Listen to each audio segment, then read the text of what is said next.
Good morning and welcome to this week's edition of the People Progressing podcast. Today I have Brett Lisle, who was actually an ex-player of mine. I'm really proud of where he's at and what he's doing with his life, and the things that he's done to get where he's at is really a cool story for us to listen to.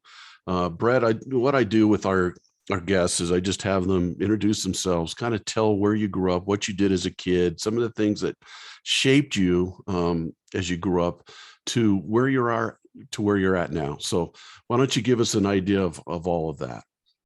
Yeah, that sounds great. Coach, thanks a lot for having me. Great to be on here. I have been an avid follower of your podcast and have really enjoyed some of the people that you've had on, the conversations that you've had. So yeah, I figured it was about time. I'm glad we're able to get on and chat today. Yeah, I can't wait. It's going to be awesome.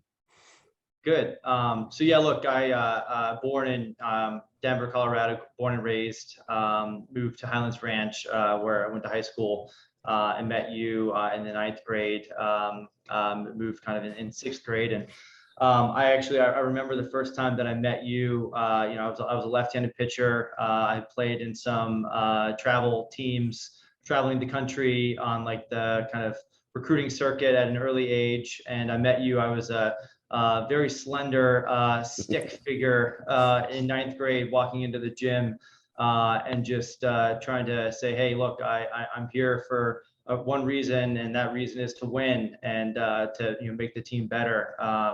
And we developed a great relationship from day one. But yeah, grew up playing baseball as a left-handed pitcher, and it really started initially from when I was 10 years old. I was watching Randy Johnson win the World Series on the Diamondbacks, beating the Yankees and Derek Jeter. And it was my first year of kid pitch. And I turned to my dad after that game was over. And I'm like, Dad, I want to be like Randy Johnson when I grow up. So his nickname was the big unit. They called me the little unit when I was in Little League because I was also a tall left-handed pitcher. But it was really baseball that kind of got my competitive juices flowing from an early age. And really had me focus on that, like growing up. And my parents instilled a really good discipline in me to also keep working on school. So I had a good balance growing up, and then meeting you in high school just kind of then brought in a new chapter. Yeah, and I think we need to mention you're what, 6'9", 6'10"? Yeah, 6'9" on the roster. Yeah, 6'9", the tallest pitcher I ever had, and you came a long ways. You had to overcome some adversities in your life. Why don't you talk a little bit about that, Brett? Some of the roadblocks that you've had to overcome. I say life. People say life's like a marathon. I really don't think it's like a marathon. I think it's like a steeplechase where you run a long distance race, but you have hurdles in there that you have to get over. What were some of those hurdles that you had to get over to get to where you were? Right. Yeah, absolutely. So yeah, good question. And this actually plays into something that I think a lot about and have really tried to develop what I think is kind of like a balanced mindset. And on the one hand, you want to hold in your mind an unbelievable goal of yours that is reaching for the stars and aiming higher than you would ever think possible. And so growing up, I would say, I want to be the best at what I'm doing. How do I get there? And so you formulate a plan on, what is your goal and how do you get there? But like the first thing that you have to have is self-confidence and the ability to realize that if you do put your mind to something, you can achieve it. And so the kind of step one is really having the self-confidence to believe in yourself and push yourself harder than you would otherwise be able to. And then on the other side of the coin, I think it's one thing to dream big, but then it's another thing to actually be able to execute on that dream. The Mike Tyson quote, like everyone has a plan until they get punched in the face. It's not a matter of if, it's a matter of when you get punched in the face. And from my days growing up on the baseball field, and then also in the classroom, it was apparent that some kids just didn't have the ability to handle the inevitable adversity that they would face. And so I think from an early age, actually having some various bouts of adversity kind of come to me really helped me propel myself forward and get over that. So, specifically what I mean by that is, when I was 10 years old, my parents got divorced. And my dad actually was battling some pretty severe depression.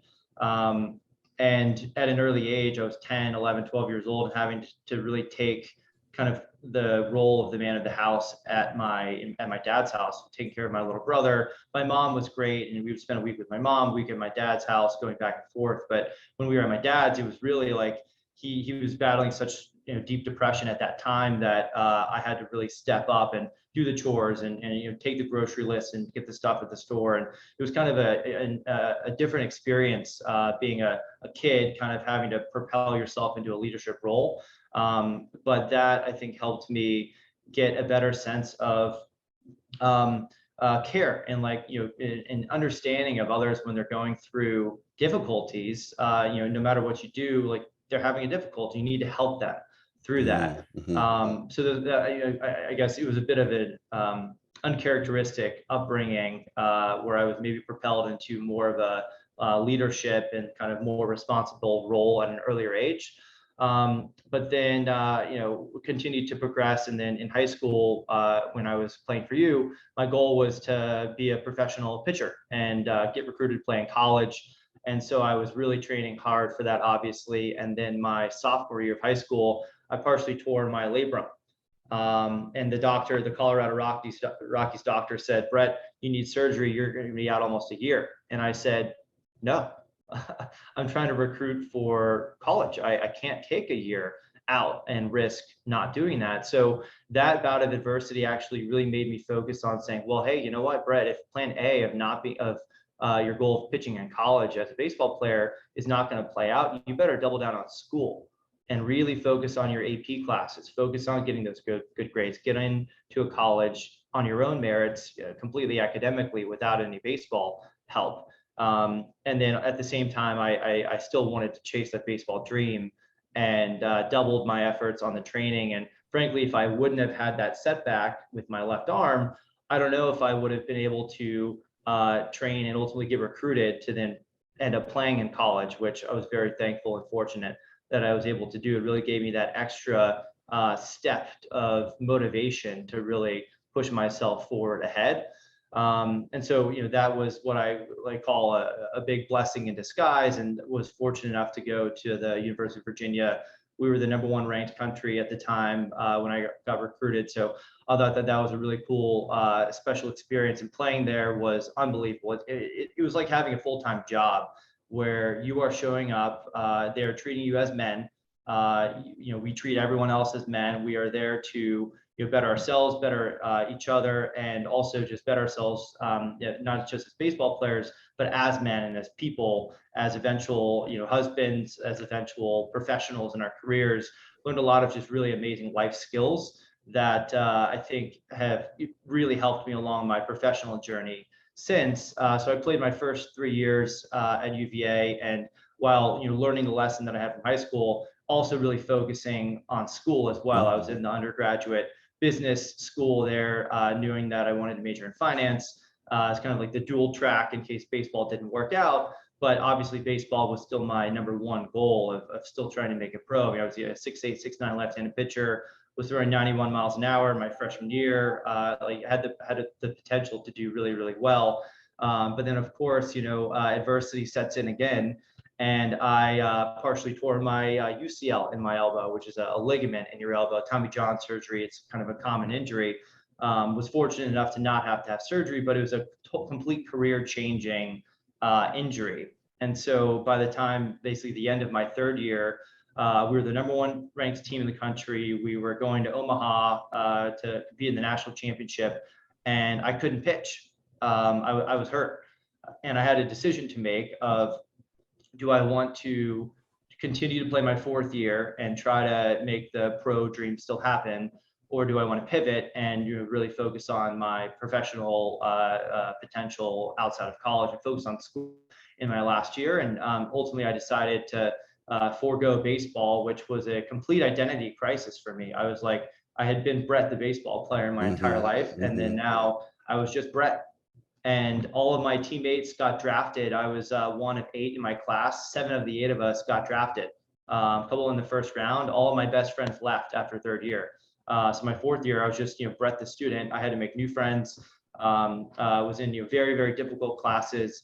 But again, it ended up being an incredible blessing in disguise because I was able to take a couple of classes that have really propelled me into my career now.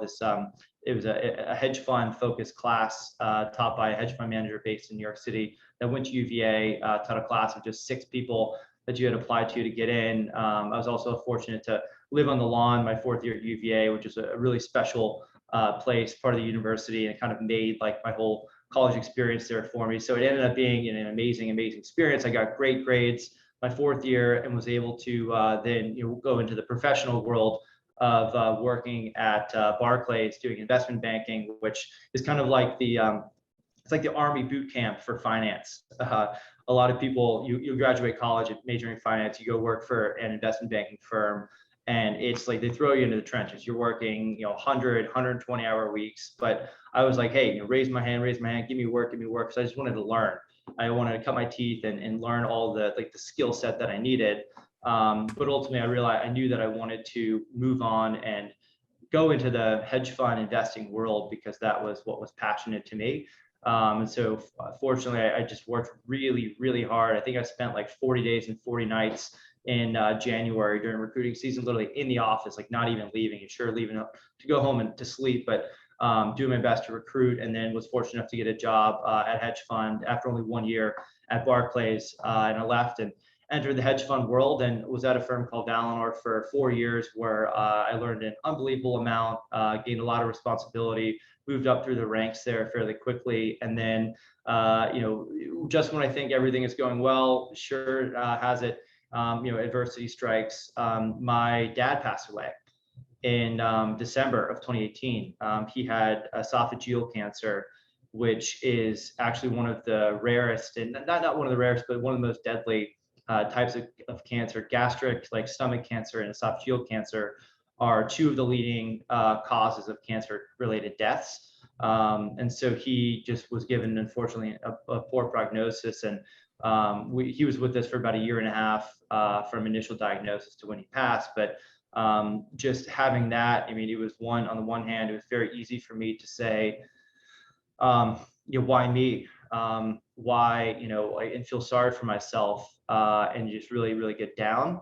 But surprisingly, the training that I had just had in my entire life growing up really helped me get through that experience. One, because I knew mostly that my dad loved me and he was proud of me. That was the number one thing.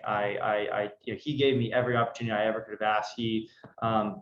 My favorite story about my dad, just to go down a tangent just for a minute, is he loved me playing baseball. He was never an athlete himself, but he's like, Brett, I know you love baseball. I'll make whatever sacrifice I can to help get you into a college to play. And so this was junior year of high school, right in like the prime time recruiting season. And we were going to go to 2 different showcase camps where college coaches were. There's one camp in New York, there's one camp in LA. Both were very expensive. It's gonna be a couple $1,000s to go, and we're in Colorado.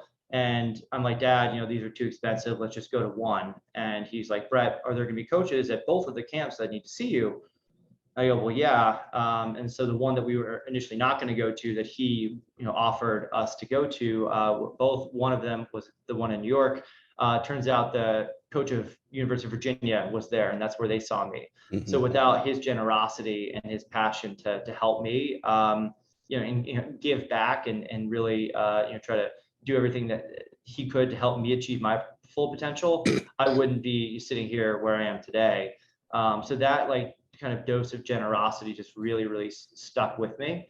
But ultimately, losing your father at the age of 25 was really, really, really tough.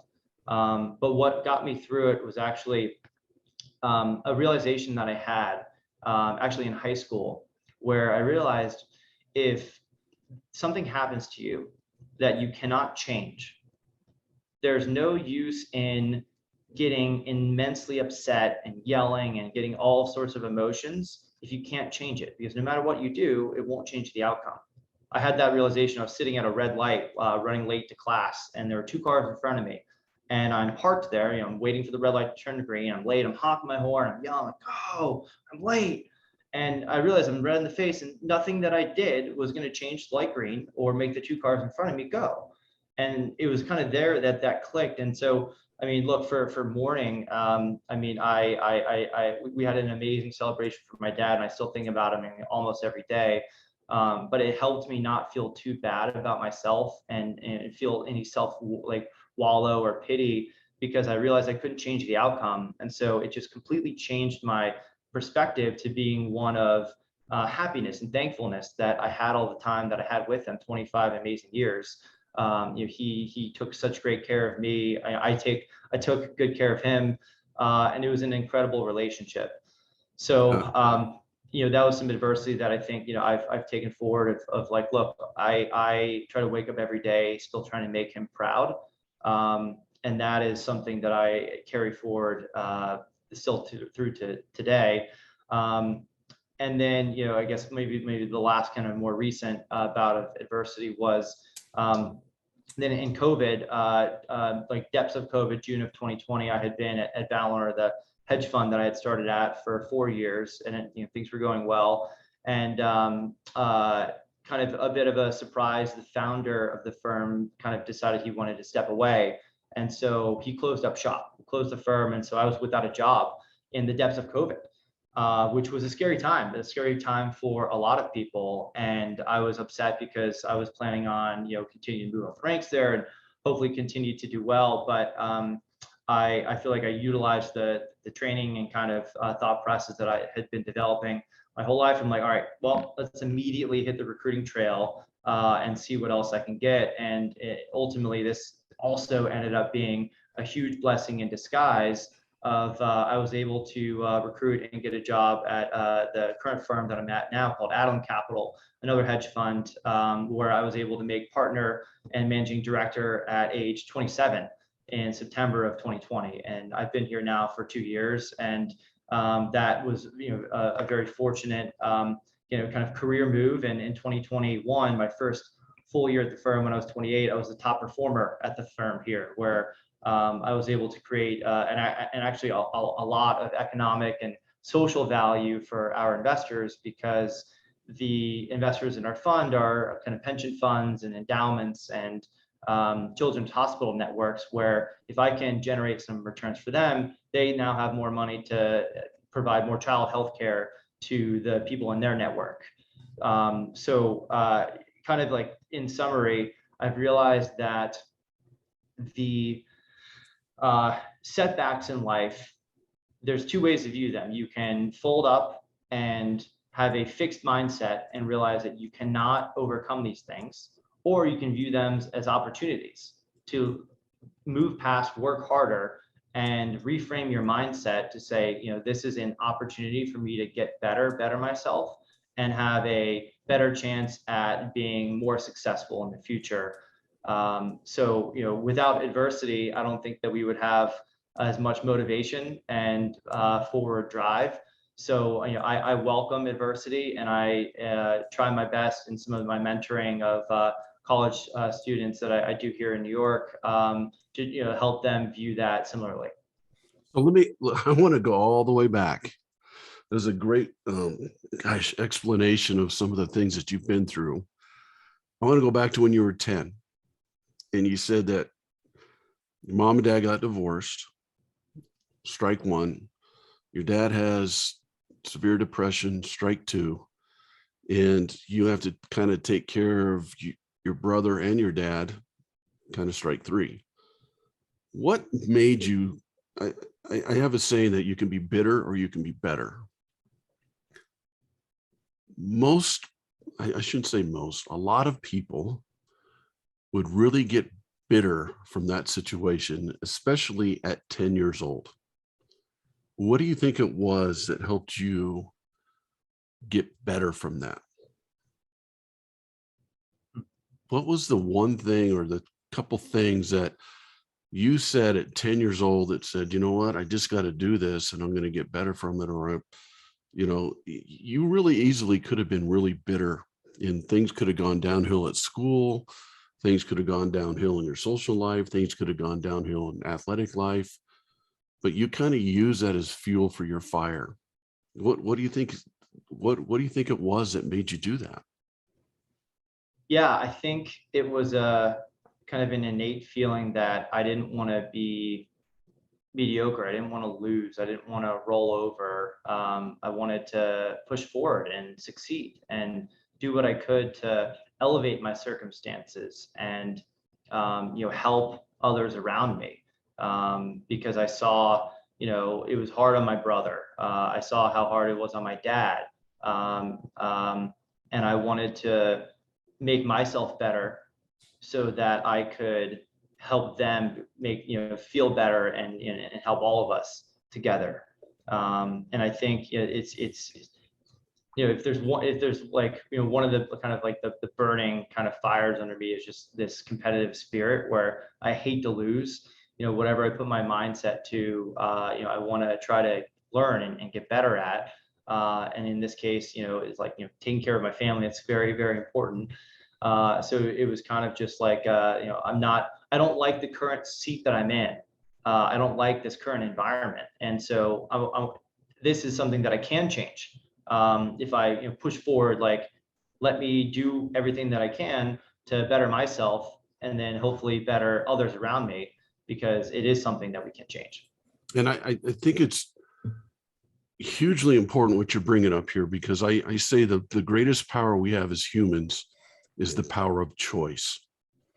And you mentioned it at the red light where it clicked for you, that I can choose to have anxiety and stress because I'm going to be late for class and I can take it out on everyone else, or I can choose to understand that I have no control over this. And if I have no control over what do I do? Tell me a little bit, if I'm a person listening to this going through adversity right now, tell me how I get through my adversity with the power of choice. Yeah. So I'm a huge believer of everything happens for a reason. And there's two ways of viewing adversity. Like, kind of, as I mentioned, it's, view one is woe is me. I can't believe this happened to me. Feeling, oh, this is so misfortunate. Why me? How am I ever going to get past this?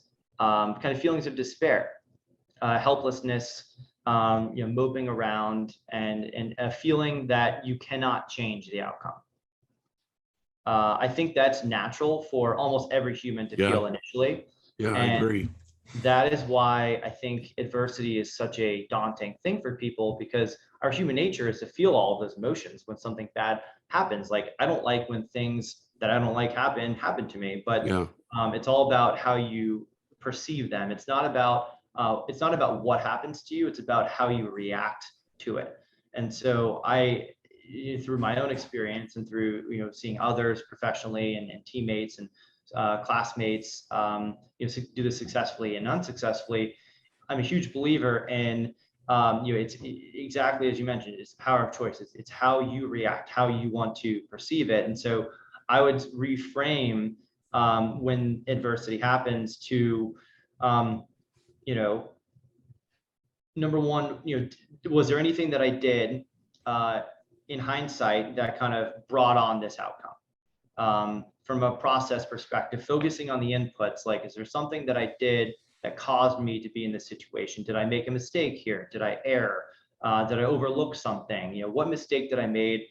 Because sometimes adversity is self-brought. Other times it's just completely random, and you couldn't have changed anything about it. But first off, reflect and see if there's anything that you did, and if so, identify how can you overcome that. How can you change your behavior so that type of thing doesn't happen again? If you don't like the outcome of having that adverse circumstance happen to you, identify the root cause and try to fix that. But then in other times, there are things that just happen just randomly. I mean, a cancer diagnosis or other things like that. And so I would say, you have to view things as an opportunity and saying, okay, I'm being forced to take a step back here, but in many cases, you take one step back to take two steps forward.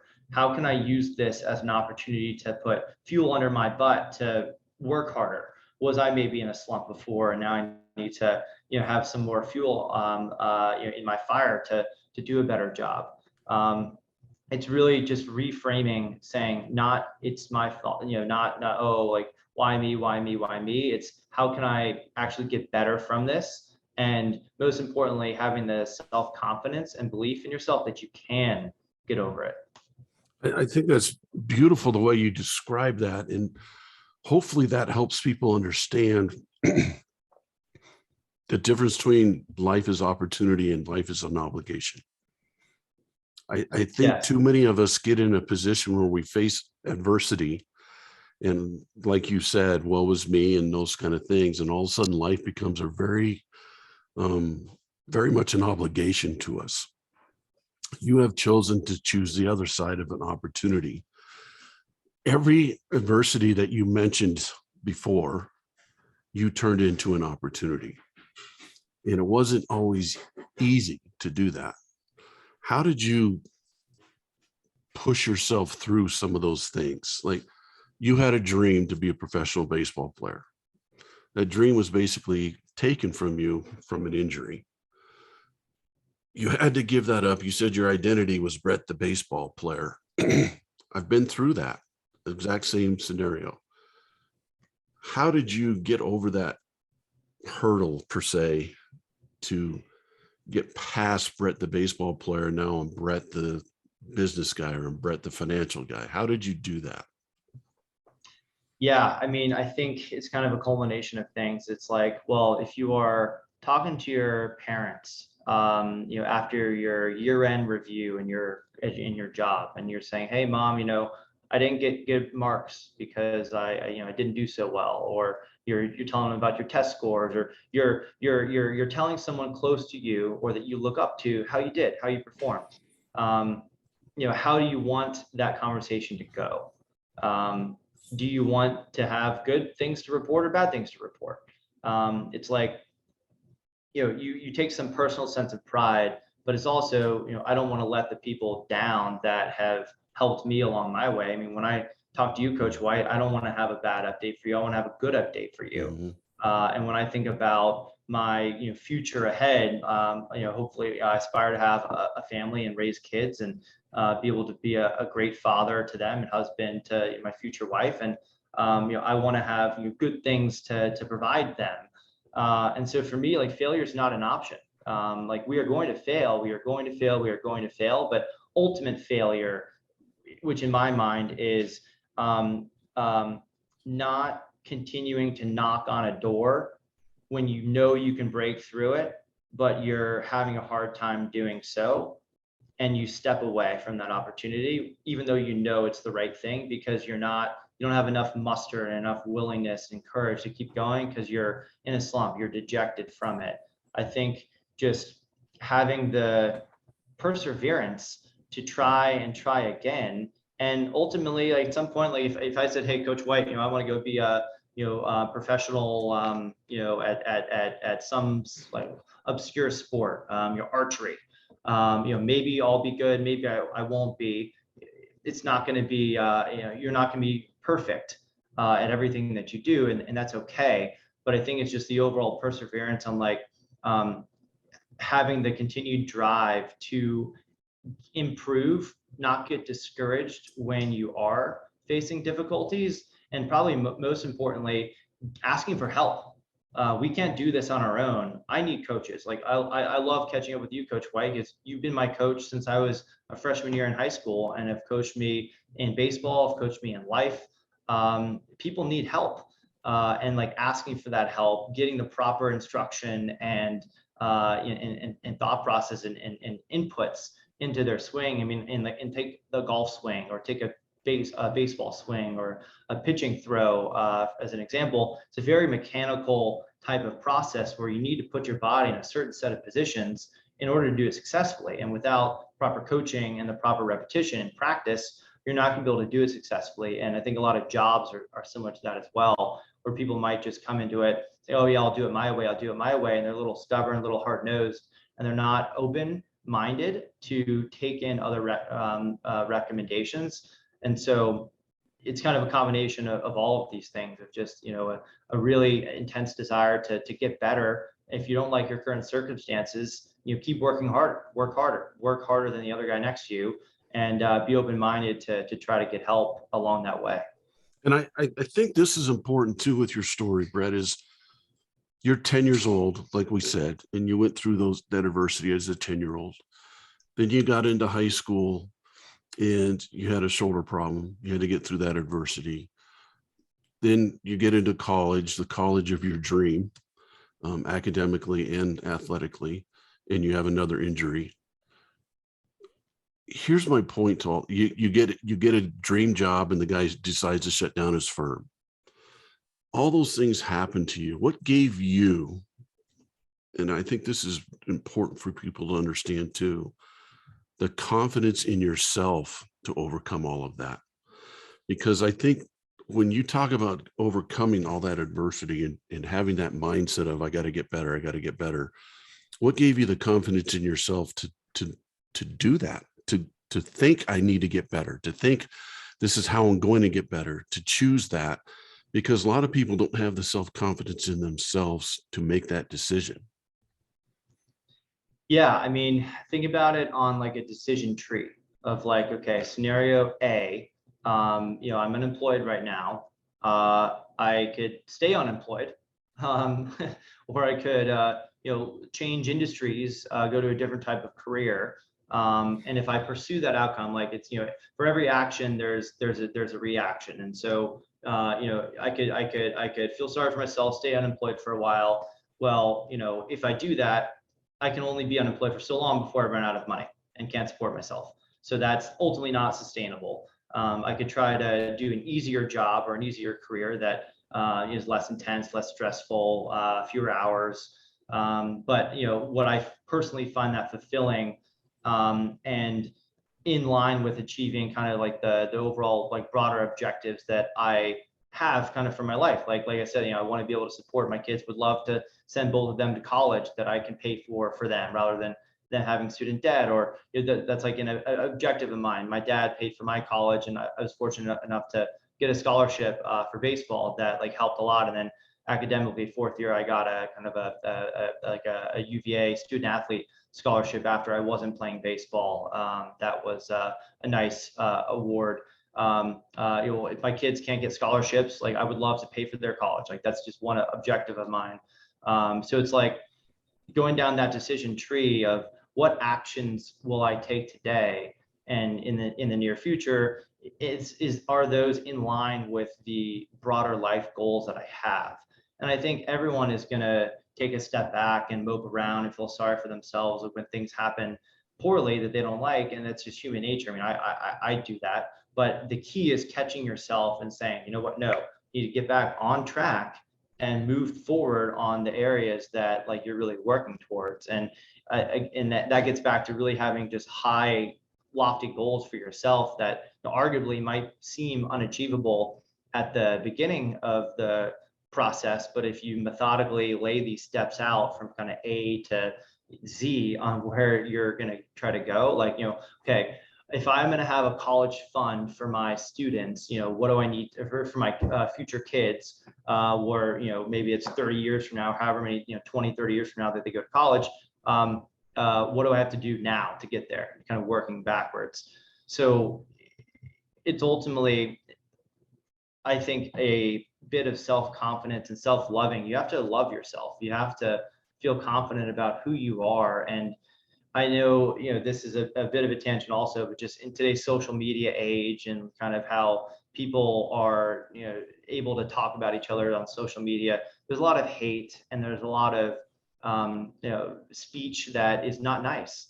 And I think, frankly, some people would be better served if they had a little thicker skin and just didn't let others get to them and just focus, not look around, just focus on them, focus on what enjoys, what do they enjoy? What do they want to do? What are their goals? And then really focus their life around doing that, while of course enjoying the journey and having fun along the way.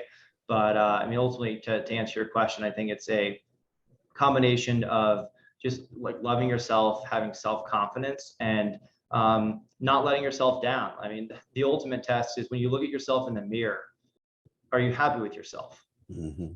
Are you upset at yourself? Do you have Mhm. regrets?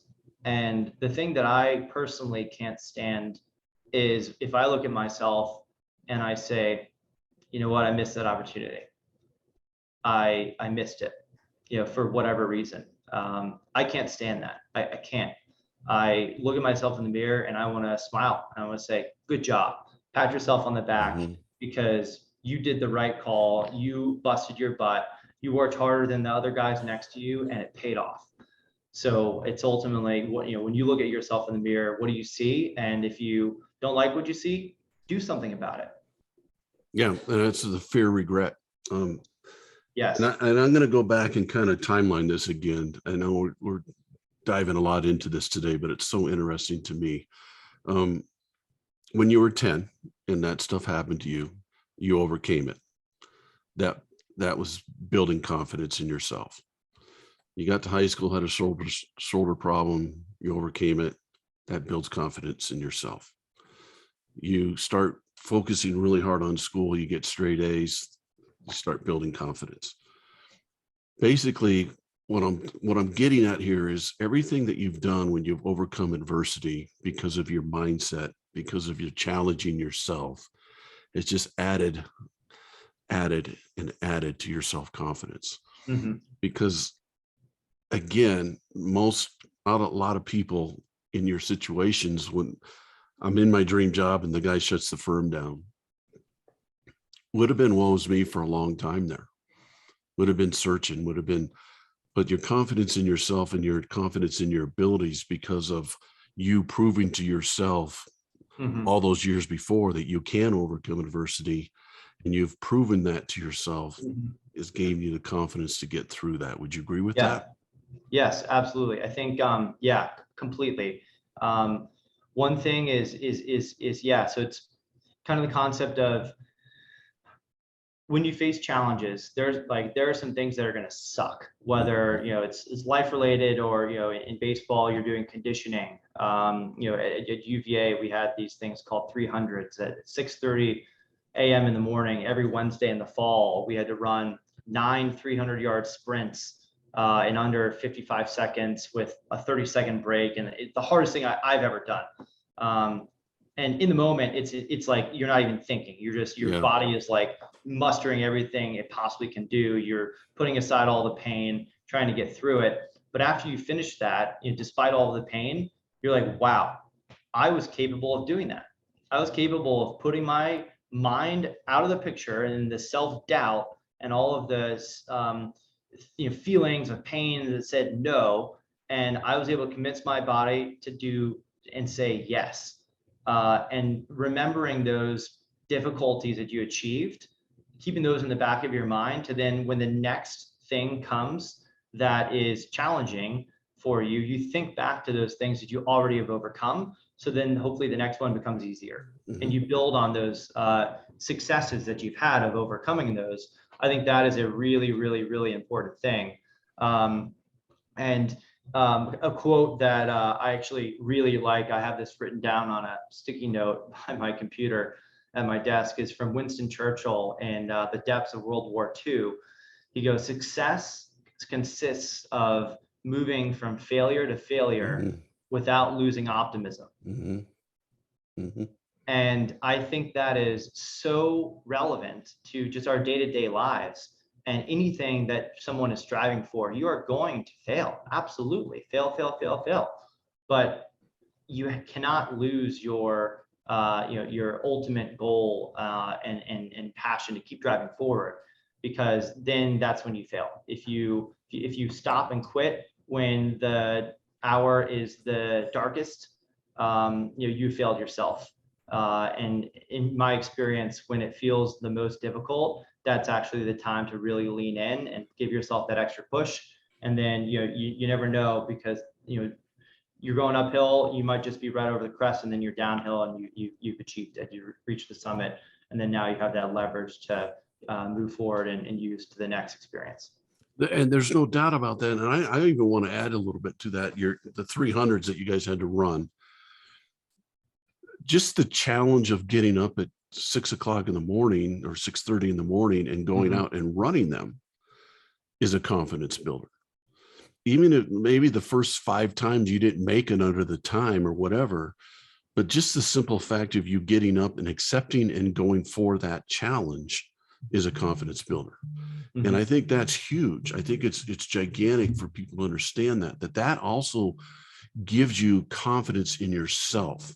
And like you said, you're not going to win every challenge that you challenge yourself with.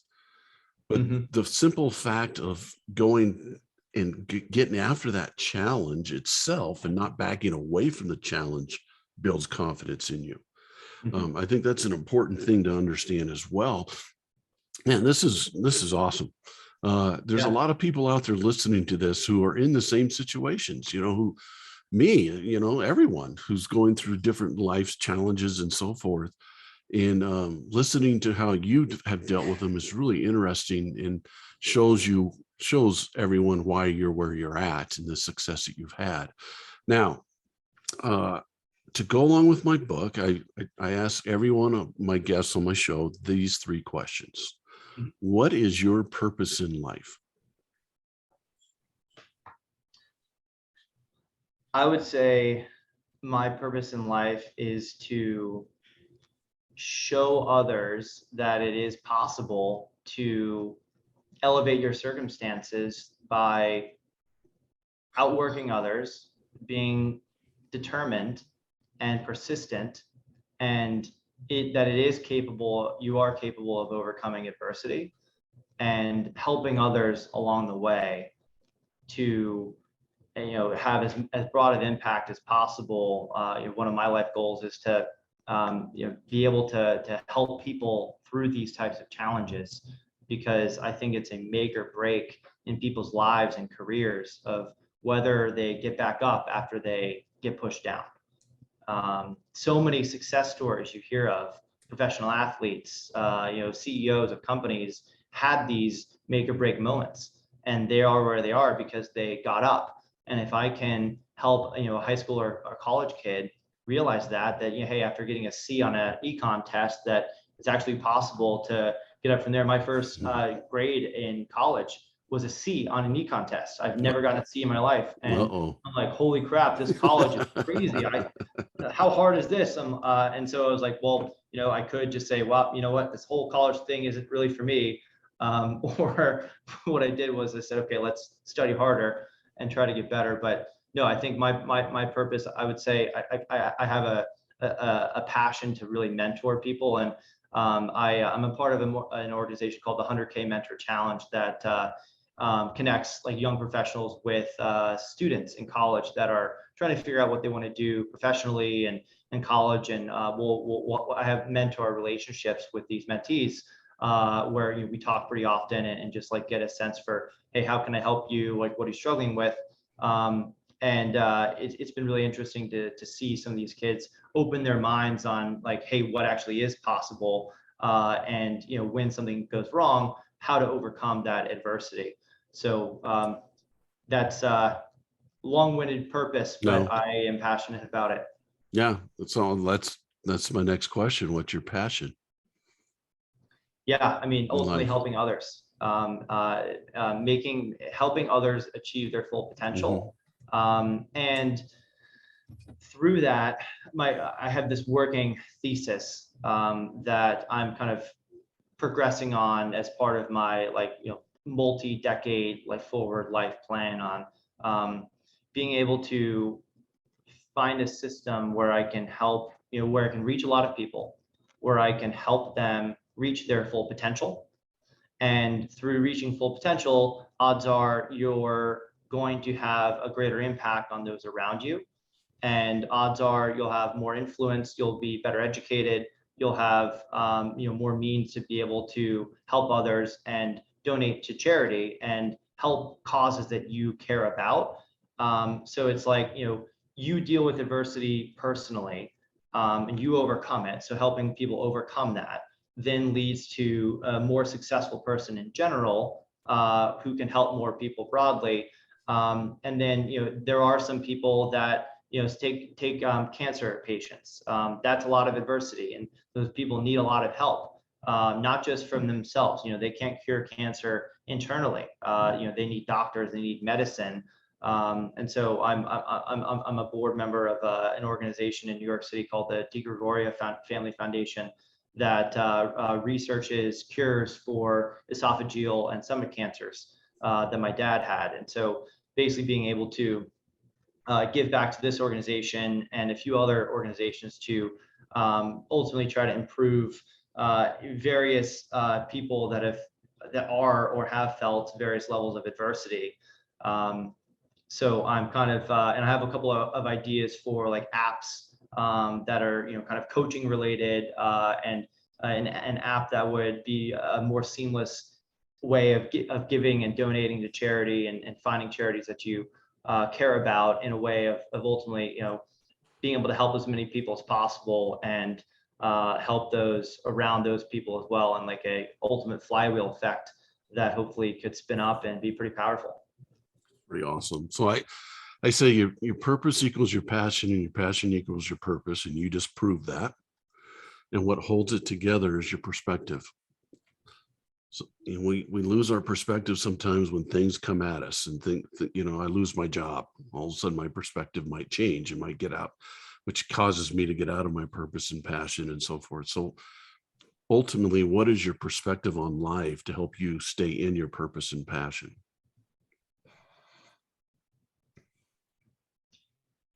I would say my perspective is treat others as you want to be treated. There are many ways to look at life. I think the way I think about it is you never know when it's going to end. And you never know when you're going to need help from someone. You never know when something, unfortunate is going to happen, or fortunate is going to happen. So do your best to enjoy the journey and be present in the moment with where you are today. You're never going to have this moment back again. I don't want to have regrets. I fear regret of not being able to have accomplished or enjoyed or experienced the things or helped the people that I want to. So my perspective is, give it your all, because without that, you're probably going to regret not doing something more.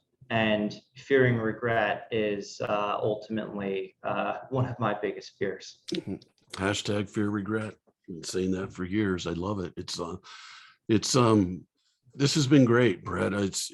You've helped a lot of people today maybe change their mindset to a better way of thinking, helping people look at their situations maybe a little bit differently now. Look at their situations as an opportunity, not an obligation. Look at their situations of, I can learn from this, I can grow from this, I can get better from this. And I commend you on that, because that has been your attitude ever since the day I met you. You're always wanting to get better. You're always wanting to learn. You're always wanting to grow. The name of this podcast, People Progressing, you are always trying to get better and progress. Tell me, just last question, why do you have that mindset? I think part of it comes from, I would say the majority, if not all of it, comes from being trained that way. And a lot of that came from you, Coach, and the power that you have in your ability to coach people, in athletics, teach people in school, and coach and teach people in the professional world and in their lives more broadly. Really, all it takes is one mentor to get something to click for someone. And I'm incredibly grateful for all of the amazing things you've helped me with and done for me, and the relationship that we have. And I aspire to develop those types of relationships with as many people as possible as well. I think all it takes is one. And frankly, learning from your morals and your way of thinking about things, and you taught us incredibly well, on the baseball field, towards having mental toughness, being able to overcome adversity, and also in the classroom of, you better get good grades, because you want to have a good job to be able to support your family and also get fulfillment from. So I just really learning a lot from you, Coach. Well, I appreciate that. I'm not taking credit. You're the one who's doing all this. You're amazing to me. You have no idea how proud I am of you in the direction you're going. You are serving people on a daily basis. You mentioned it before. You manage a fund for a children's hospital, and you want to manage that fund as best you can to give them the best return, because you know that that's going to serve those children well. And that's your purpose. And people lose sight of that purpose so fast, but your purpose is genuinely greater than yourself. It's for others. And that's why you're having so much success, not just with your business life, but just in life in general. And just really proud of you, Brett. And so thankful that you came on today. I think you really changed a lot of people's way of thinking today, and just really appreciate that. If anybody wants to get a hold of you, how can they do that? Yeah, absolutely. I was going to say, if anyone listening has any questions or wants to chat about anything, please reach out to me on LinkedIn, just at Brett Lisle on LinkedIn, and would love to chat. I mean, I really think some of these mentor relationships that I've had with some of these like college kids have been really, I think, fruitful, hopefully for them. Just like, as I mentioned, I mean, all it took was, me in high school learning from Coach White of changing one perspective. All it takes is one conversation. And it's amazing kind of the seed that gets planted, how that can grow just when you reframe your mindset just a little bit towards, rather than woe is me when some adversity happens, towards, wow, what an opportunity. Let's use this to move forward and get better. It's amazing what you can achieve. It's awesome. So get a hold of Brett, get a hold of me if you want to. It's Coach Joe White 97 at gmail.com. Get on my website, coachjoewhiteconsulting.com. Thank you for listening to our podcast today, the People Progressing Podcast. I have so much fun doing this. Please tell people about it, help have people subscribe to it, share it with people. You can also get it on our YouTube channel, Coach Joe White YouTube channel. You can watch it, or you can listen to it on Spotify and other programs. So thank you so much for being with us today. And Brett, thank you so much for changing lives today. Have a great day.